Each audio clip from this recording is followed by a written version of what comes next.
اللہ کے ذکر کرنے کے کیا کیا فائدے ہیں پلیز ضرور سنیے گا، اور اگر دل اجازت دے تو ایک دفعہ شیئر ضرور کر کے جائیے گا۔ پہلا، اللہ کا ذکر کرنے سے شیطان دفع ہو جاتا ہے۔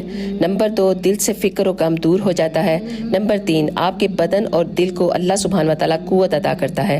نمبر 4، آپ کے دل اور چہرے کو منور کر دیتا ہے۔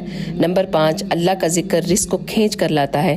نمبر 6، اللہ تعالیٰ اس انسان کی مغفرت کا دروازہ کھول دیتے ہیں جو کثرت سے اللہ کا ذکر کرتا رہتا ہے۔ نمبر 7، وہ انسان اللہ کے عذاب سے نجات حاصل کر لیتا ہے، اور وہ اذکار کیا ہیں سنیں۔ تیسرا کلمہ، سبحان اللہ والحمد للہ ولا الہ الا اللہ واللہ اکبر ولا حول ولا قوت الا باللہ العلی العظیم۔ درود شریف چھوٹا بڑا جو بھی آپ آسانی سے پڑھ سکتے ہیں۔ اور تیسرا ہے استغفار۔ ان اذکار سے اللہ سبحانہ و تعالیٰ انسان کی تمام پریشانیوں کو دور کر دیتے ہیں اور وہاں سے اپنی نعمتیں عطا کرتے ہیں جہاں سے اسے گمان بھی نہیں ہوتا۔ سبحان اللہ۔ اگر ویڈیو اچھی لگے تو پلیز ایک دفعہ